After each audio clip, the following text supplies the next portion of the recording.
There you have it. Good old Jodeci. That's right. For all you youngsters out there, it's like Jodeci. What? See, that's music. That right there, my friends, that was true music. That was the music that we jammed to, that we danced to, that we made romantic, passionate love to. Yes, yes. But anyway, moving forward, moving forward. Yeah, so, like I said, helped to make P. Diddy who he is today, moving forward and to the point of having Bad Boy entertainment become historic. And now look at him now, 44 years later. God bless his soul. Let's hope he gets through this. But it's interesting because the city of Angels, California, is quite frankly not where angels hang anymore. And New York, we definitely know that the tone of New York is not positive in any way or any effect. So I hate to say that sex trafficking and human trafficking and racketeering, yeah, that's kind of pretty heavy in New York and California, I would say. So, anyway, moving forward, I will say one thing though. I know that Machiavelli is probably very happy right now because, not talking about the rumor of whether Diddy was in collusion with the murder of Tupac, but, let's just say my ears are well connected with many individuals, and I was around in those times. So I'll just say it like this: Machiavelli, aka Tupac, is extremely happy right now with P. Diddy being in the situation that he's in. That's all I'm going to say on that. So moving forward to what else can we talk about in this world, in these United States, that clearly makes us go, what the what? I have one right now, and it's called the presidential election. Now, good old Joe, that's right, President Joe Biden, because I'm going to give him the honor of saying President Joe Biden because he was and still is President of the United States. He tried his best to handle situations of the economy, inflation, as well as school and murder and gun and shootings. And he tried. I give him that, and he tried well. But it was a very hard situation to go against because clearly, when not everyone is in unison, it's hard to get laws passed, it's hard to get things to change. And so, therefore, our economy is still just going into the dumpster, literally. Gun shootings are still going on an increasingly high level where there are not gun laws to basically protect anyone that could just easily get shot, whether it's by the police or any other individuals.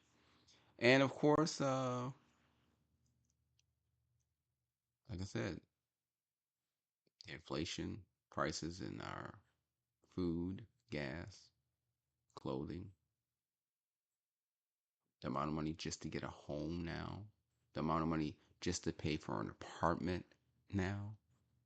It's ridiculous. It's really horrific. It's what I would call a nightmare that I want to wake up from, but unfortunately I'm stuck in for the rest of my damn life. Here in Dallas alone, just to get a one bedroom apartment now is costing us $1,600 to $2,000 a month. That's not including utilities. That's just to get a place to sleep in. Not furnished, by the way. Unfurnished apartment. $1,600 to $2,000 a month. I recall back when I moved back here about 13 years ago, I could get me a two-bedroom apartment for $750 a month. Two-bedroom apartment for $750 a month. And here we are now, 11 years later, a one-bedroom apartment. Unfurnished.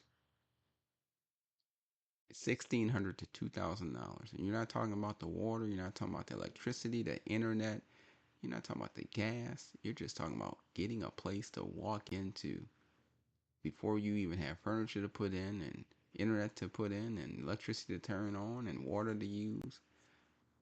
I mean, literally, it's going to cost you $2,500 a month just to live there. And that's still not including the furniture if you haven't bought any to put in, or a bed, sofa, TV. This economy sucks. I don't think I need to say it. I think everybody understands. I think everybody agrees. But I'm just going to say it again. This economy sucks. This economy is like a dose of shit. If you think about it, it's like you've been flushed down the toilet and you're basically in a pile of shit and you can't get out of it, unfortunately. And you're trying your damnedest to crawl out. And every time you think you get out, all of a sudden your foot slips and you go right back into that hole. And you're like, what the fuck is my life going through? And when you think it's going to get better, it only gets worse.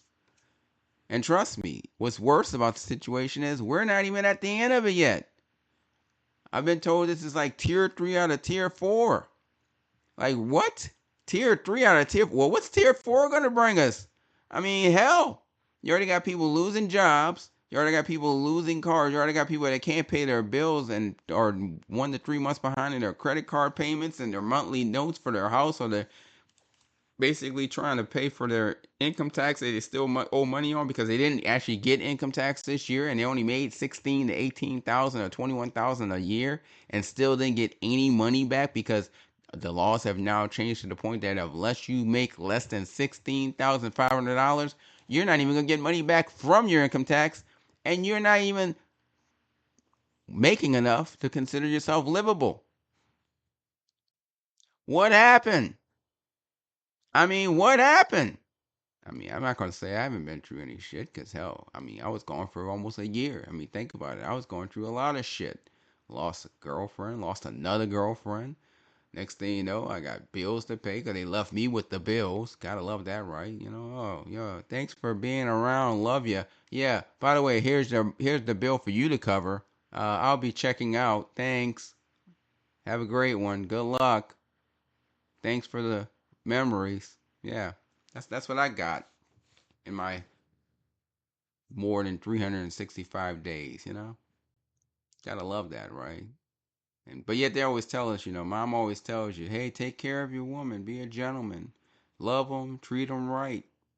'Cause if you treat them right, they'll treat you right.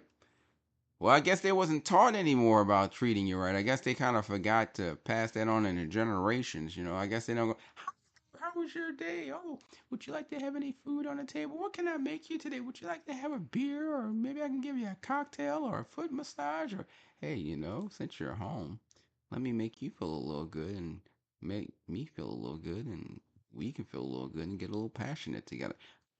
Where is that? Because guess what? It's gone.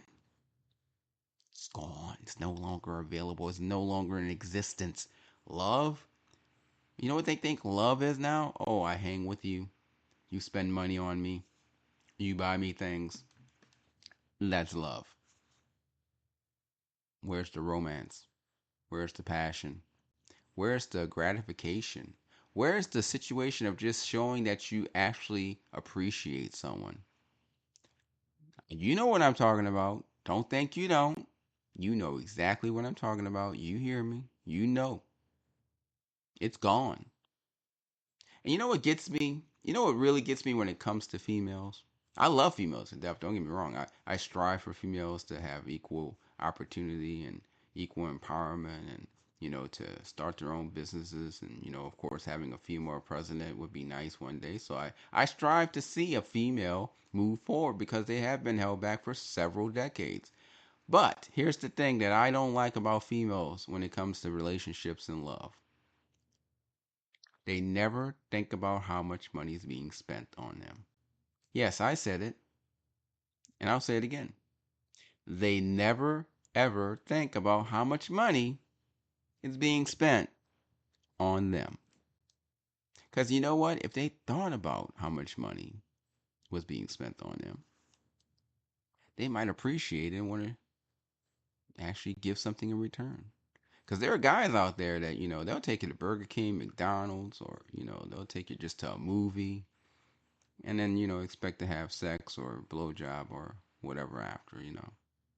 Then there's those that actually are caring. A gentleman opens the door for you, takes you to a nice restaurant, actually, takes you on a picnic sometime, buys you a nice outfit to go out with him to wine and dine a little bit, and then go to maybe a rooftop bar afterwards to enjoy a little more of the music and party a little and watch the sunset, as he maybe speaks some words of poetry towards you and tells you how beautiful you are and how lucky he is to have you.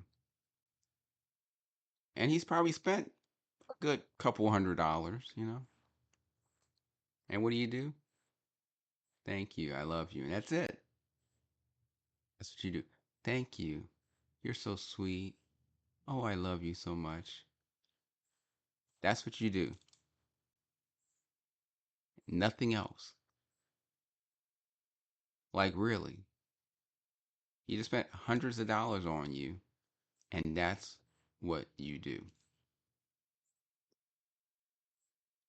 But what can you say? I mean, do you blame it on the parents? Do you blame it on the individual themselves? The environment? I don't know. Who do you blame it? Who gets the blame for making it that a female doesn't understand the concept of a relationship, appreciating it, and loving the individual that actually gives a damn to actually spend hard earned money on them consistently? Should you blame the mother, the father? Who should you blame? Should you blame the individual? Who deserves this blame? I would love to know. If you actually know who deserves this blame, go ahead and email me at let's talk at getupradio.com. Let me know at let's talk at getupradio.com. Who do you think deserves the blame for not understanding the appreciation of love of a relationship and the appreciation of money being spent on you when it could have been spent on anyone or not been spent at all? I mean, really, what do you think, that because you're like a Venus de Milo that you basically should have everything and anything, and that without you, life will just be non-existent, and basically the individual will just die of hunger because he doesn't have you in his presence? Like, really?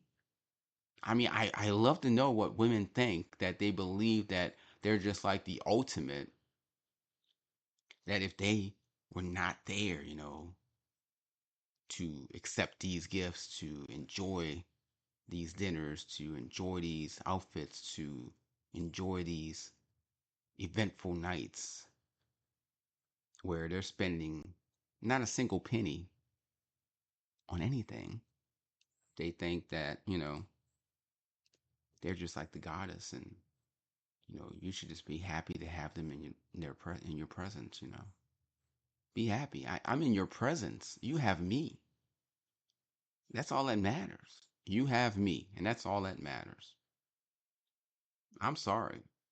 I don't know about you, but I don't think that's all that matters. I think that it should be a little bit more.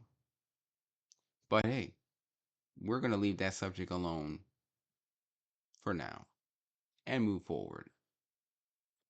Presidential election, Trump and Kamala Harris, because good old Joe said, hey,